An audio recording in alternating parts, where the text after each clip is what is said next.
Thank you. That was wonderful, Sky.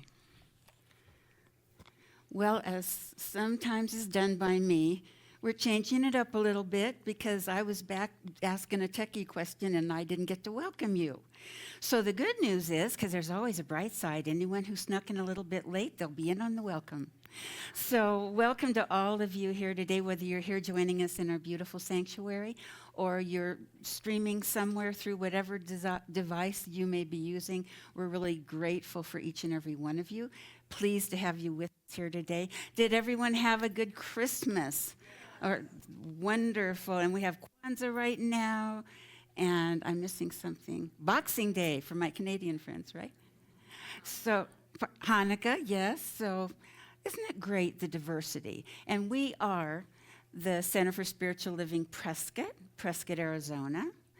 And the teachings that we are based in are from the writings of Ernest Holmes, who is our founder, and he was the author of the Science of Mind textbook, but also many, many books about helping you find ways to help you appreciate who you really are as that divine expression of God, and knowing that Spirit, God, heaven, isn't up there, out in the ether somewhere, isolated from us. Oh, it's there, but it's everywhere. So that's the good news. And we're a very inclusive and diverse community, and we love that because, you know, in my opinion, there's one race. It's the human race. And what beautiful colors that we come in. It's amazing. Colors, spiritual philosophies, foods, music. What a blessing. So thank you for being here. And we just want you to know that wherever you may be on your own spiritual journey, you are welcome here. So thank you. Now, let me start for a minute here. I loved that we started with a Kermit song, the Rainbow Connection, because it kind of leads into a little something different we're doing today. But I have to share a side story that when I was doing this van trip through the South and up to the Carolinas and back through, I stayed on the way going and back with friends in Atlanta, another minister I knew from Maui. No. And she'd been laid up. You know, I was taking care of them because neither one of them could walk on their own through strange circumstances. A planned surgery and then a fall on the last couple steps of a stairway, breaking both ankles. So anyway, they had lots of wonderful care, and it was my pleasure to be able to do that. But they say, you got to get out and do something. Well, on my travels, I had been to two immersive events, you know, Van Gogh and the Renaissance era, if you will, the Impressionists, which were just amazing. I'd been in these mansions. I was almost on overload of beauty. And they said, we have a great museum here. I said, I just don't think I got room in here for one more museum. But they have a Jim Henson puppet museum in Atlanta, Georgia. And I said, fabulous. And they said, well, actually, we're members, and we have a couple of passes here, so go on over there. And I want to tell you, it was really well planned. There was like no one in there when I went in. I mean, it was I thought it would be full of chattering and kids and everything, which would be beautiful. That's what I would expect. But being my brain was kind of on overload, it was such a blessing that I really, until I was 3/4 of the way through, I was literally the only person meandering and taking pictures and reading everything because I had already listened to Jim Henson's book on CD, and I recommend it to anyone. He was such a magical, mystical visionary, and it was just phenomenal. And so I loved it. It was great fun, and so here we started off with, also rainbows are my thing. So anyway, we started off with a beautiful song, whoever chose that one. So what we're going to do today, I had them say in the newsletter article that we're going to bring your inner child with you and be ready to kind of cuddle up and relax and just enjoy and play and, you know, learn a little bit together. And also, what did I call it? I don't even remember. Don't forget to empty the trunk. Well, that just ties into a little piece of what I'm going to be sharing with you today. So what today is maybe the first official Storybook Sunday here at Center for Spiritual Living Prescott. So, Nina, will you help me? We're going to get this chair up here. Thank you. That's perfect. Thank you.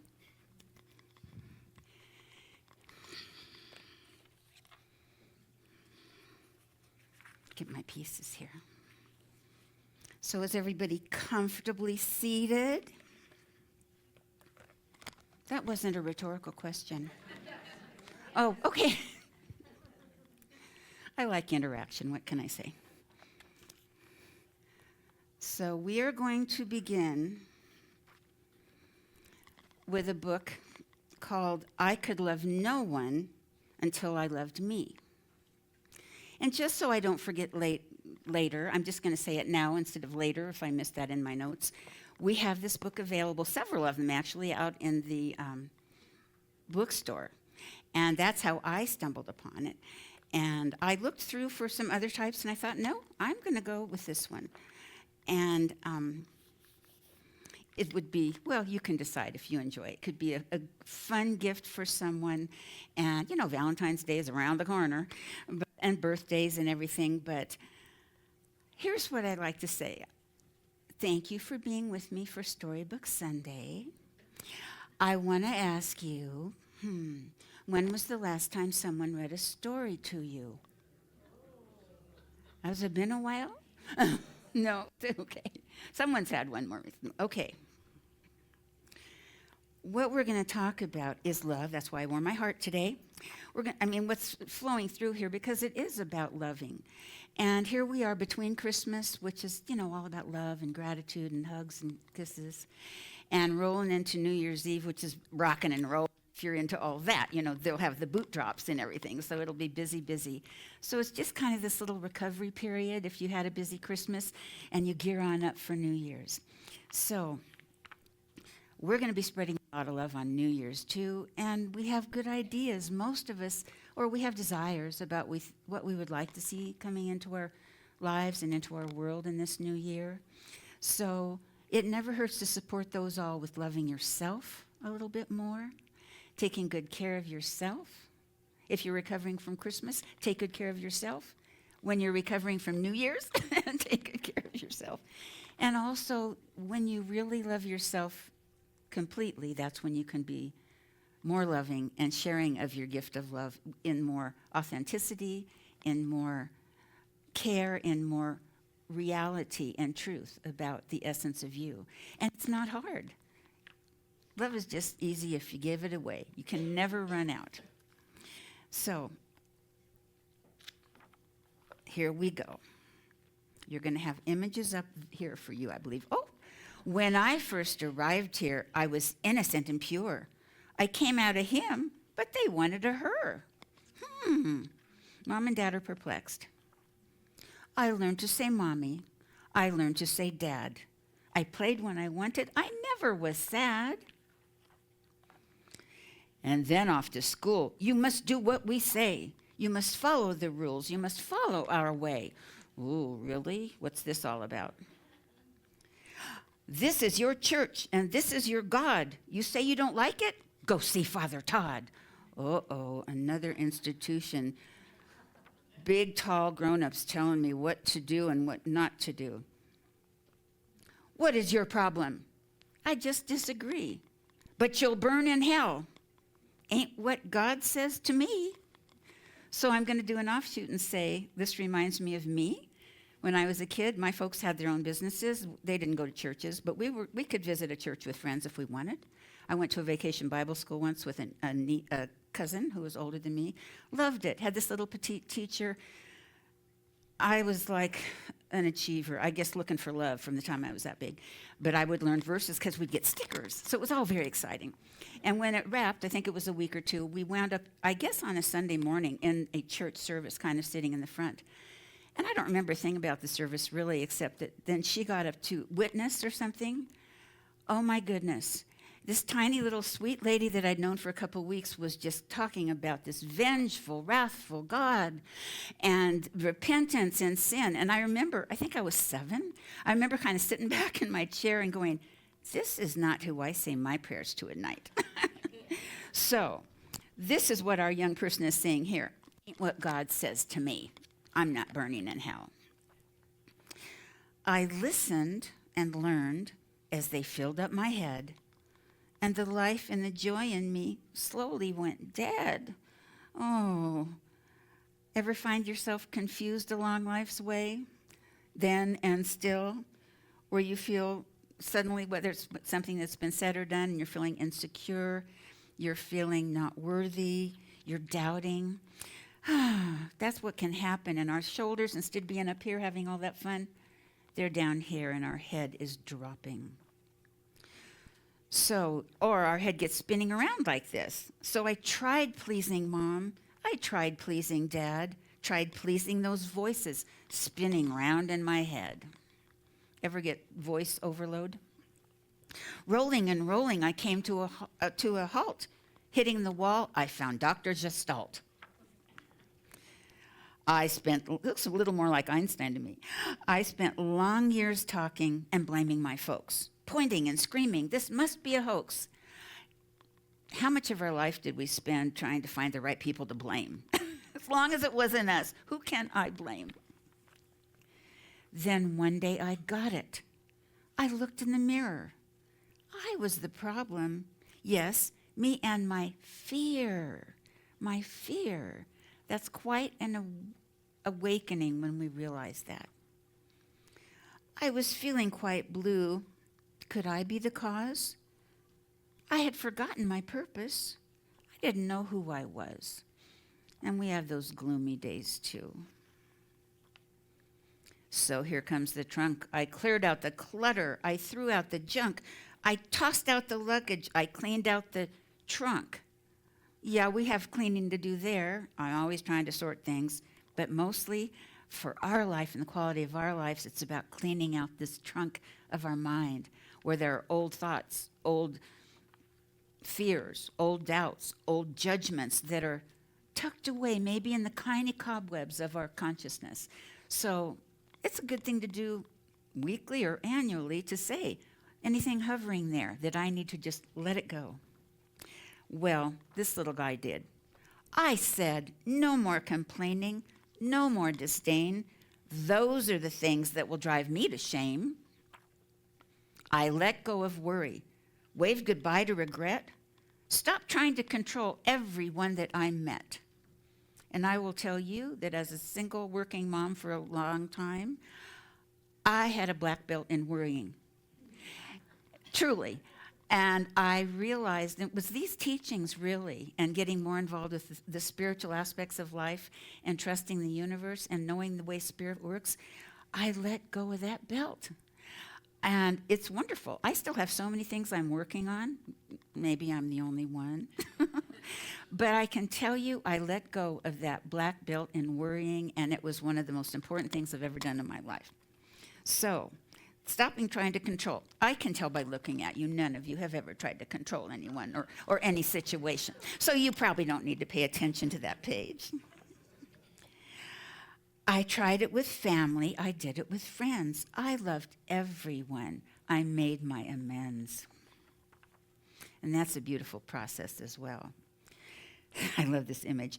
Now, some folks can't love you. They just don't know how. But it's not about you, so don't have a cow. And it's true, some folks just can't love us or love us the way we are. And what can we often spend a lot of time doing? How can I make myself so that they will love me? And then all of a sudden you say, I make myself the best true me that I can be. And then those that are meant to love me and get me will. And those that aren't have other people that they can find. When I was finished and the cleaning was done, I loved this new person that I had become. And this particular image makes me think of Louise Hay and her mirror work, because You Can Change Your Life, her book, and the things she has you do with mirror work, incredible in healing. These changes were great. I felt like a king or queen, but something was missing. There was just one more thing. If I'm to be happy, I needed to see that I could love no one until I loved me. Who do we need to love first and foremost? Me. Now, the gentleman who wrote this book is named Contrera, Joe Contrera, the author. Actually, I think he illustrated it as well. And I think his dedication is very sweet. And it is dedicated to the loving memory of my pop, Augustine Gus Contrera, who taught me that sometimes you have to believe in someone, even when they can't believe in themselves. I miss you every day. But that was a message that I wanted us all to have. And sometimes we need people to believe in us when we can't believe in ourselves.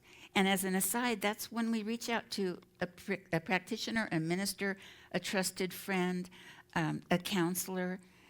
Always give yourself permission to reach out, because you're not in this alone. We're all in this together. And although it seems bleak and isolating sometimes in our lives, if we just open our eyes in a bigger way, we see all the love that's around us. So go ahead. I hope you enjoyed that a little bit.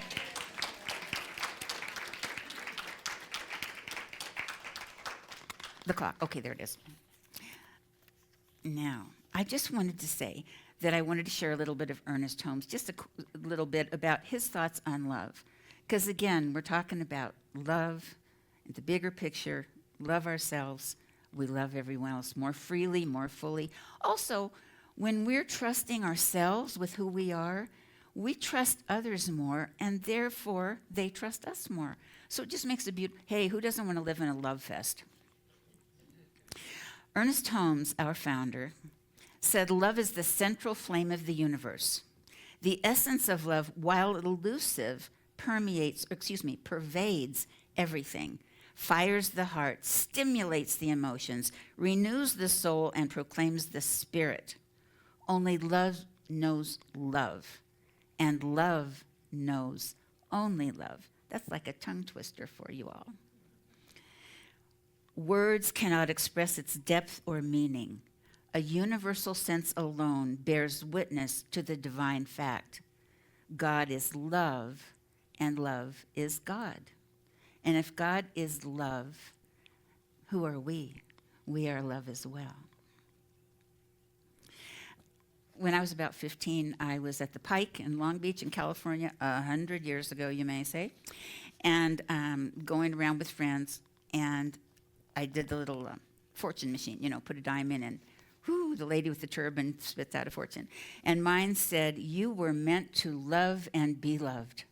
That is the be-all and end-all of your existence." And I was a very romantic 15-year-old already, and so I was like, wow! And I kept that for the longest time. And funny thing is, I forgot about it for a long time, and a few years ago, it just popped back up again, and I thought, and from that point of view, I was going, that's the fortune for all of us. We were meant to love and be loved. And all sorts of stuff we go through life, we accomplish, we hurt, we celebrate, we do wonderful things. But love is really the be-all and end-all of our existence.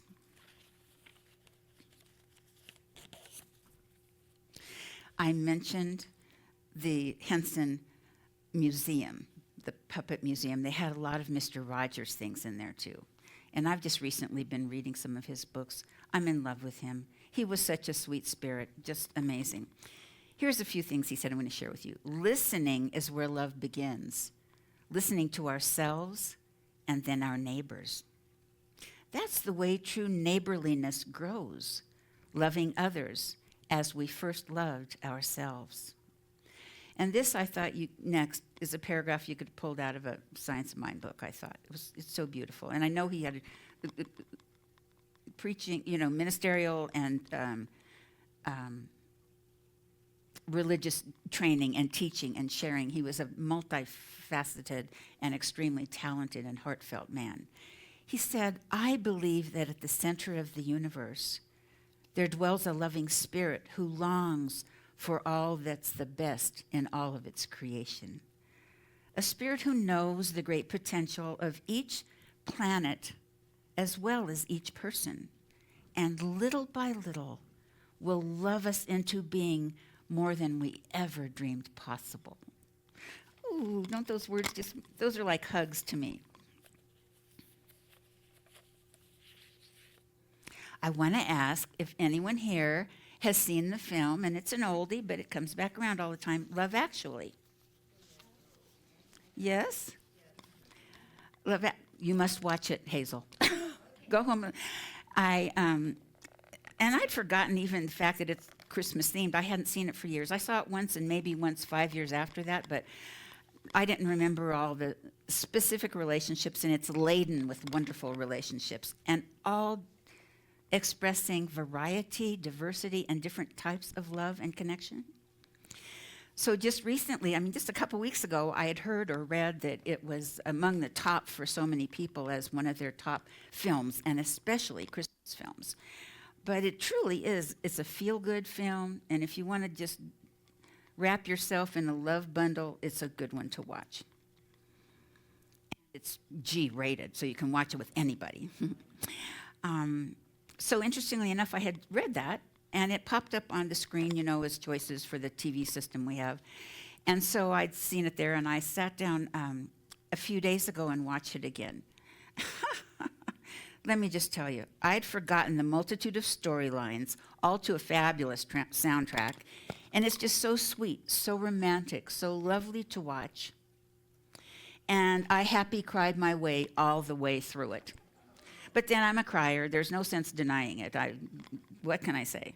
And it's not sadness. It's just, I guess I'm an over-empath or something. But tears are good for clearing, So I guess whatever I needed clearing got really cleared. Well, this film begins at an airport, showing a great variety of arrivals at the arrival gates at Heathrow. In fact, Hugh Grant, who is one of the many stars in the film, there's sort of a narrative that goes on right early at the beginning of the film, and here's what he says.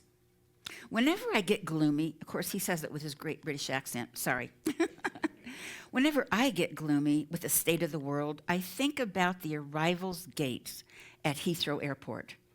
General opinion is starting to make out that we live in a world of hatred and greed. Does that sound familiar? But I don't see that. It seems to me that love is everywhere. Often it's not particularly identifiable, not dignified or newsworthy, but it's always there. Fathers and sons, mothers and daughters, husbands and wives, boyfriends, girlfriends, old friends. When the planes hit the Twin Towers, funny how this just took me back. As far as I know, none of those phone calls from the people on board were messages of hate and revenge. Here I go.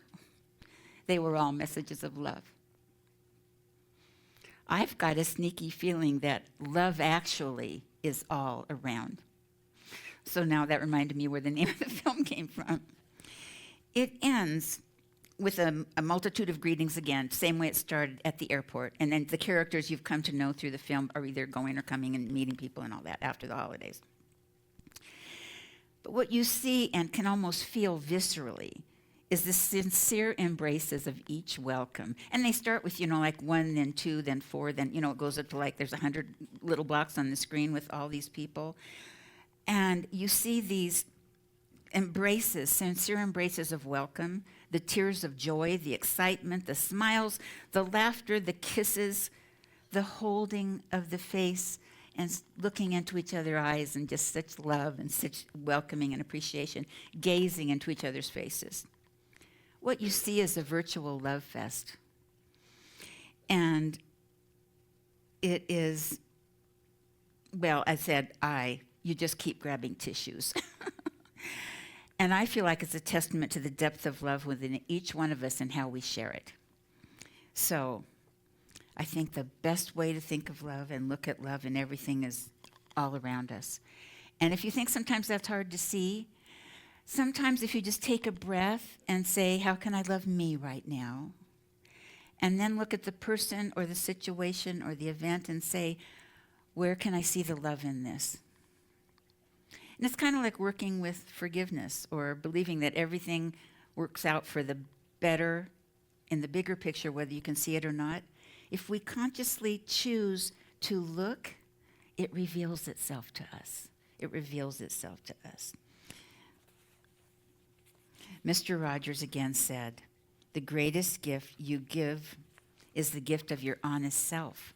So as you start to get more in touch with that love that's within you, and you do that releasing of all that stuff that doesn't serve you anymore, and it may have, along the way, it's been important, certain amounts of fear, wariness, caution, whatever it is. But then we need to let that go and get back to the trust and the love and the positivity. So I just wanted to say, when you have times when you can't believe in yourself, give yourself permission to reach out, as I said, to someone. Let someone else. When you can't see the strength, the beauty, the wisdom, the miracle in you, reach out, because someone else knows that and sees that and will remind you of that so that you don't lose track of it. Also, a couple of things you might do. You can stand close to a mirror. This is the Louise Hay thing, a little hand mirror even. And just say, I love you. Look right into your eyes. I love you. I love you. The first time I did one of her workshops and she pulled that on us, I just wept through the whole thing, and most everybody did. And at home, what I did, I would get up in the morning. I had kind of long hair and kind of a perm then, so when I'd wake up, it would be like this, you know. And I used to wake up and go look in the big mirrors in the bathroom dressing area and go, oh, for goodness sake, that looks like that, you know. And I started saying, I love you. However, that was tough for me. So I went over, and I had to put humor in it, and I said, you look gorgeous, sister. Look at you today. I love you. You're beautiful. Because she also wanted us to say we're beautiful. And you know what? I found that humor was the bridge. It got me there. It was hard for me to get there, but pretty quickly, it was okay. I could say, hello, gorgeous. How are you today? What's in it for us today? The other thing I wanted to remind you is, and we can do this right now, you just take your arms and wrap them around your shoulders, and you say, wonderful, wonderful me. Wonderful, wonderful me. One more time. Wonderful, wonderful me. Oh, how did that feel? You just get kind of bubbly and warm. And, you know, if there isn't someone in the room to hug, you got yourself.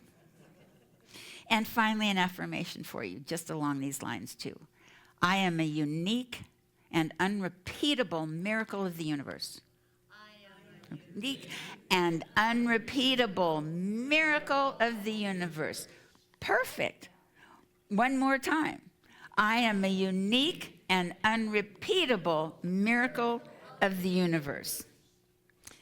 So be that radiant being that we know you are. And even if you don't feel like it, be kind to yourself. You don't have to be smiling and dancing every day, but don't go down the hole of I'm no good, I'm not worth it, I'm not smart enough, I'm not pretty enough, I'm not tall enough, I'm not thin enough, whatever it is. Be that radiant being and let your love shine. Let it shine out into the world, because you're sharing the real you. And if we're all doing that, what do you think is going to happen to the vibration of our world? It's going up. So when you truly love you, that's when you can truly love someone else. And so it is.